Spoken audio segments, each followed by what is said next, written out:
Hello, hello, hello, everybody. How are you guys doing today? I hope everyone is doing well. As you can see, I'm in a different location today. So forgive my camera. I'm in a different space using a different type of camera. So if I look a little hazy or fuzzy, it's because of that. But I hope you guys are doing well today.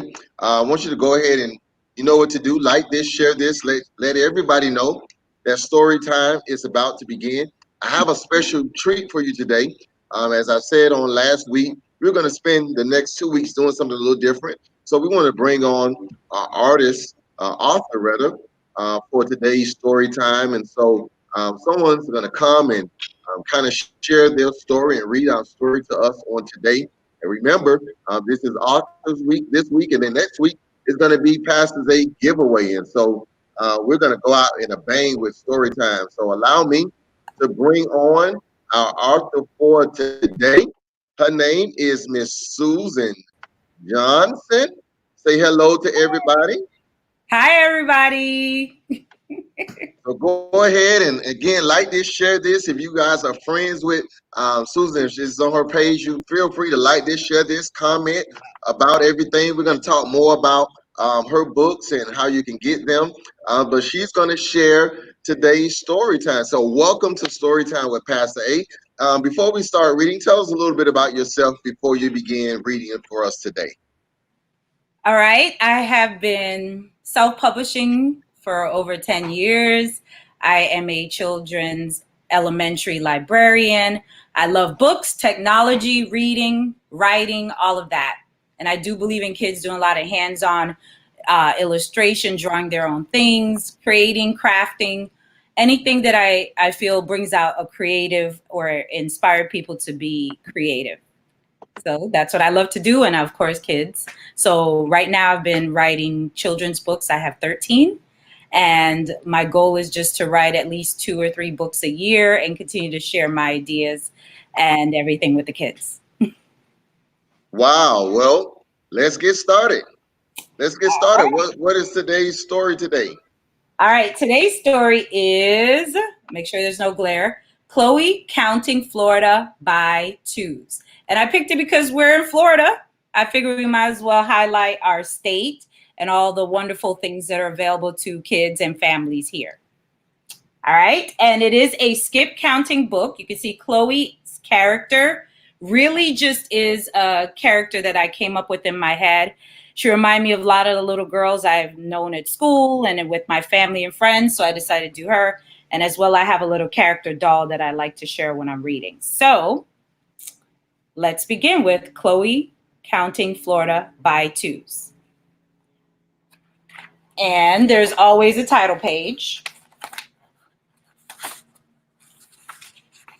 And it begins with her, Chloe, in a bedroom. Chloe loves to read about different places. Today at school, she checked out a book from the library. The book was all about the state of Florida. As she began to read, she thought through the pages, her imagination sparked. And we know what happens when we start thinking about things. Our imaginations can take us many places. Says number two, 2 alligators playing in the swamp. So we could see her first thoughts. Open that up for you. 4 panthers prowling through the marshy woodlands. 6 carnivals open this weekend. Can't wait to get back to that. In Florida, we have a lot of carnivals. And if you're paying attention, you should know what your next number is. Skip counting, it would be 8. 8 manatees and their babies swimming in a group. And if you see Chloe, she's hiding, but she's watching. 10 loggerhead sea turtles travel in and out of the coastal water to lay their eggs. And then Chloe had a thought. 2, 4, 6, 8, 10. Chloe began to see the pattern. She thought, I wonder what's next. What will be next? 12. 12 oranges and a dozen. And she's picking her whole lot of oranges. 14. 14 sunshine days in a row. And that's a lot of our summers here in Florida. 16. And then she's 16 largemouth bass swimming in the Swanee River. And she's enjoying the largemouth bass. 18. 18 dolphins swimming in a pod.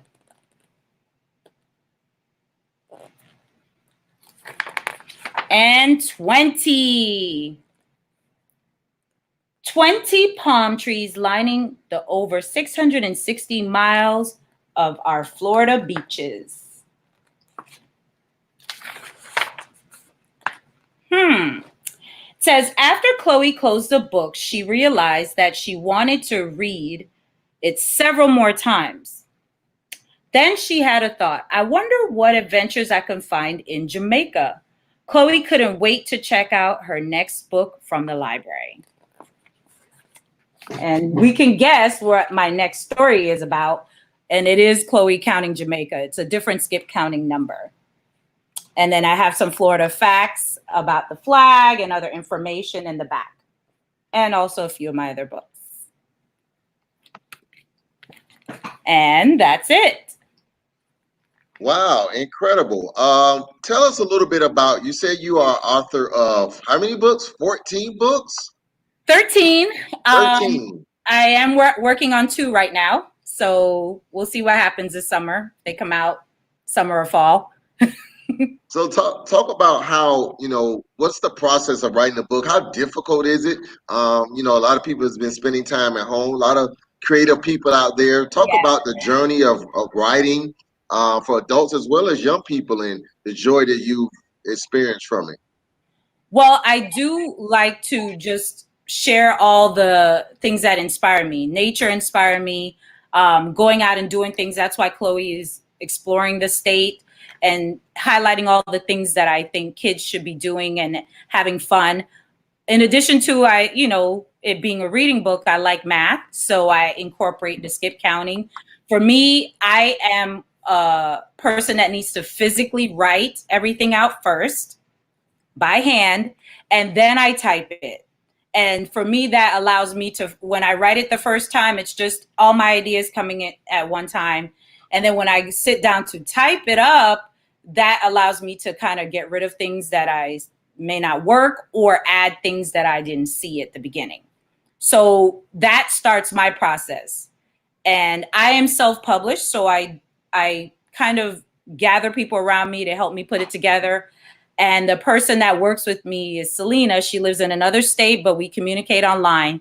And she helps me find an illustrator. The illustrator takes my ideas and my notes and create what I want. And then we go from there. Wow, that's awesome. I'm trying to start working on my second book. And as a self-publishing author, I do understand the journey. Yes. And the process is real. As we begin to close, we know that school is out now.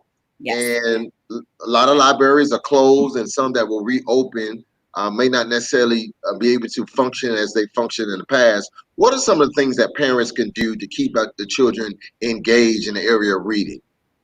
Right. Definitely trying to read aloud with your child, to your child. As long as you keep doing that, that helps them stay on track and realize the importance of literacy.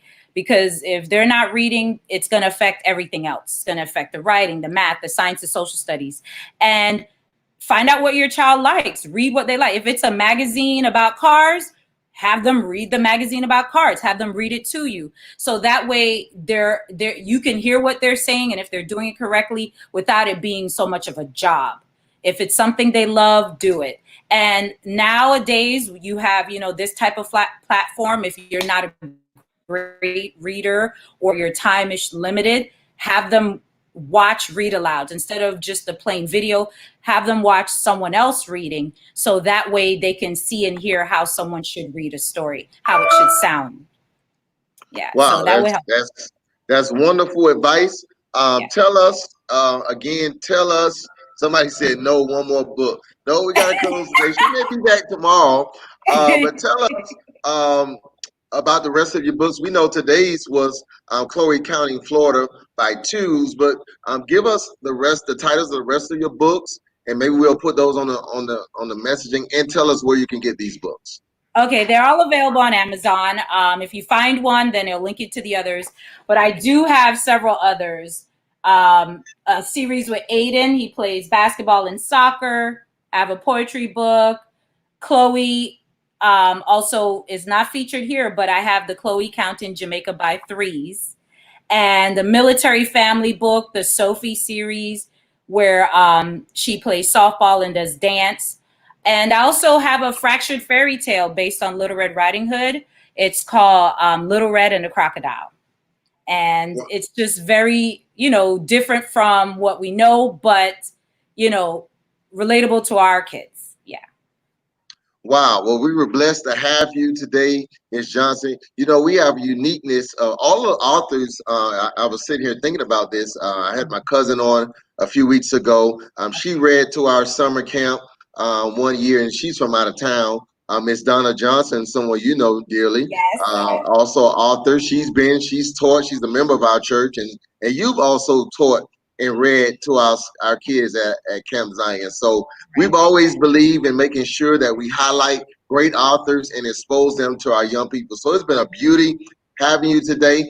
Please go out, support Miss Susan Johnson, as she said. If you go on Amazon, if you can't remember the book, put her name there, and I'm sure if you find one book, you'll find them all. Do something important for your children this summer. There's no excuse. If you don't have time to read, as Ms. Johnson says, put them on YouTube. Tell them stop watching cartoons and games. Let Yes. them read out. Let them watch read alouds, and it will help them tremendously. Well, that's our time for today. God bless you. Like this, share this, and we'll see you tomorrow right here to conclude our story time week. Right here, same time, same place at 11 a.m. All right. Bye bye. See you later. Bye. Thank you.